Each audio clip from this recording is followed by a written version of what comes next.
अरे हमने पूरी दुनिया का चीजें पुरुषों को सौंप के दी थी। पुरुषों ने प्रथम विश्व युद्ध, द्वितीय विश्व युद्ध, तराई का युद्ध, ये युद्ध दुनिया भर का करके रख दिया यहाँ पर। कर दिया कि नहीं कर दिया यहाँ पर? अब महिलाओं को हम लोग अंडर एस्टिमेट करते हैं, ऐसा नहीं है। भारत में महिलाओं को मेडिकल इंडस्ट्री दिया गया। आज भी मेडिकल इंडस्ट्री की बैकबोन कही जाती है महिलाएं। पूरे मेडिकल इंडस्ट्री को महिलाओं ने संभाल के रखा है। पूरे हॉस्पिटल का जान कहा जाता है नर्सिंग स्टाफ को। आज पूरा मेडिकल किसने कंट्रोल करके रखा है? महिलाओं ने। एविएशन इंडस्ट्री दी है, हवाई क्षेत्र में कितना बदलाव लेके आए। दुनिया में सबसे ज्यादा लेडीज पायलट कहाँ है? भारत में है। दिखा दी कि नहीं करके दिखा दी?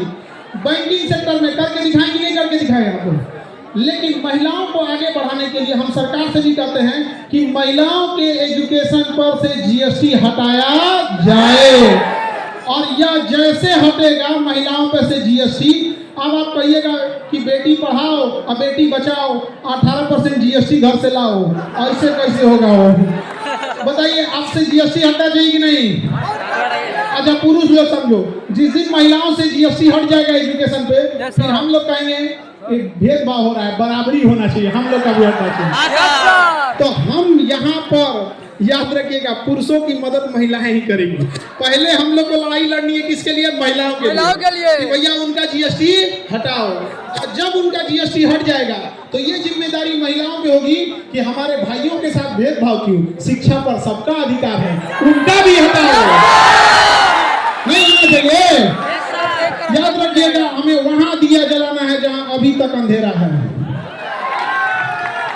और शिक्षा कश्मीर से कन्याकुमारी तक हर गरीब तक पहुंचना चाहिए। हमारे यहाँ जब कोई रिजल्ट लेके आता है तो उसके पिताजी कहते हैं कि मेरी बेटी है, हम तो चाय बेचते थे, हिम्मत नहीं किए थे कि इतना हो जाएगा यहाँ पर। हमारे यहाँ एक लड़की बीपीएससी में सेलेक्ट हुई, ज्योत्सना नाम था।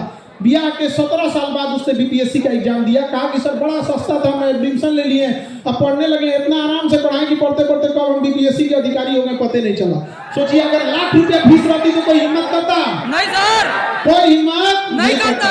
अरे हम लोग के पास पैसे का अभाव रह गया तो लोग हमको अलग अलग बोलने लगे। हम एक बार दिल्ली में थे तो एक आदमी के यहाँ घरे में काम कराना था, घर नहीं होता है, जोड़ाई उड़ाई कराना था, तो लेबर वगैरह की जरूरत थी। तो उन्होंने हमसे कहा कि खान सर बिहारी नहीं मिल रहे हैं। हम कहें कि भैया आपको काम कराना है, लेबर की जरूरत है, तो कहीं का रख लीजिए लेबर, यूपी का रख लीजिए, राजस्थान का रख लीजिए, हरियाणा का रख लीजिए, क्या जाता है। वो दिल्ली में थे तो उन्होंने क्या जवाब दिया पता है? कि सर हमारे यहाँ ना लेबर को बिहारी ही कहा जाता है। सोचो कितना तकलीफ लगता होगा कि हम लोग कहाँ से कहाँ चले गए। जब मगध था ना, मगध, यस सर, जब हम लोग कहाँ थे? मगध। तो गुजरात में अकाल पड़ गया था तो मगध सम्राट चंद्रगुप्त मौर्य अपने सरकारी खर्च से गुजरात में झील बनवाया था, सुदर्शन झील, की गुजरात के लोग को क्या हो सके? अनाज मिल सके। आज हालत ये हो गया है कि यहाँ 8,000 10,000 की मजदूरी करने के लिए बिहार का आदमी कहाँ जाता है? गुजरात जाता है। अरे हम लोग को बड़का बड़का बहुत ज्यादा फैक्ट्री में अपने जरूरत की चीज लगा दो। यहाँ भाषण देता है कि बिहार में फैक्ट्री होना चाहिए। भैया पहले तुम अपने अगरबत्ती का कारखाना लगा के दिखाओ। नहीं समझ में आया? Yes sir. हमें हमारी जरूरत की चीजें तो हम लोग बना सकते हैं स्किल के दम पे। Yes sir. हमारे यहाँ का सीसीटीवी जो लगता है वो दिल्ली से आता है, तो यहीं बना लो भैया। जो हम बिस्किट खा रहे हैं उत्तर प्रदेश से आ रहा है, यहाँ से बना लो। जो हम फूल खरीद रहे हैं वो कलकत्ता या बनारस से आ रहा है। कौन से भैया ये कहा रहे उनको माइक बना दिया।